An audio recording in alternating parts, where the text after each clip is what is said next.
മറ്റൊരു വാർത്ത, ജമാഅത്തെ ഇസ്ലാമി ബന്ധത്തിൽ പ്രതിപക്ഷ നേതാവ് വി ഡി സതീശനെതിരെ ഇന്നും CPIM രംഗത്ത്. ജമാഅത്തെ ഇസ്ലാമി പിന്തുണ സ്വീകരിക്കുമെന്ന വി ഡി സതീശന്റെ പരാമർശത്തിൽ ഹൈക്കമാൻഡ് നിലപാട് വ്യക്തമാക്കണമെന്ന് CPIM സംസ്ഥാന സെക്രട്ടറി MV ഗോവിന്ദൻ ആവശ്യപ്പെട്ടു. CPIM ഭൂരിപക്ഷ ന്യൂനപക്ഷ പ്രീണനം നടത്തുന്നുവെന്നാണ് ഇത് സംബന്ധിച്ച ചോദ്യങ്ങളോട് വി ഡി സതീശന്റെ മറുപടി. LDF അധര വ്യായാമം നടത്തുന്നുവെന്ന് മുസ്ലിം ലീഗ് ദേശീയ ജനറൽ സെക്രട്ടറി PK കുഞ്ഞാലിക്കുട്ടിയും പ്രതികരിച്ചു. കോലീബി ജമാഅത്തെ ഇസ്ലാമി സഖ്യത്തിൻ്റെ കോർഡിനേറ്ററാണ് ഈ പറയുന്ന വി ഡി സതീശൻ. ജമാഅത്തെ ഇസ്ലാമിന് വർഗീയ നിലപാടില്ല എന്ന് പറഞ്ഞതും സതീശൻ തന്നെയാണ്. ഒരു ദേശീയ പാർട്ടിയുടെ നേതാവ് ജമാഅത്തെ ഇസ്ലാമിയെ ഇതുപോലെ പിന്തുണച്ച ഒരു നേതാവും പറയില്ല. വി ഡി സതീശൻ പറയുന്ന ഈ നിലപാടിനോടൊപ്പമാണോ കോൺഗ്രസിൻ്റെ മറ്റ് നേതാക്കളും ഹൈക്കമാൻഡും? ഹൈക്കമാൻഡ് വ്യക്തമാക്കണം. ഇതേവരെ പറഞ്ഞിട്ടില്ല, മിണ്ടുന്നില്ല.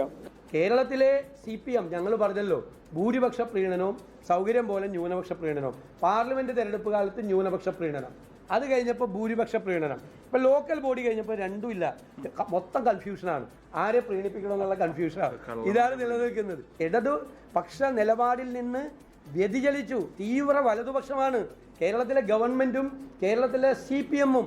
LDF വളരെ കാലം കൊണ്ടു നടന്ന ഒരു പ്രസ്ഥാനം, അതിനെ UDF-നുണ്ടെന്ന് പറയപ്പെടുന്ന അല്ലെങ്കിൽ അഭിപ്രായം വെച്ച് അതിന് മുതലെടുക്കാൻ ഏതായാലും LDF-ന് കഴിയില്ല.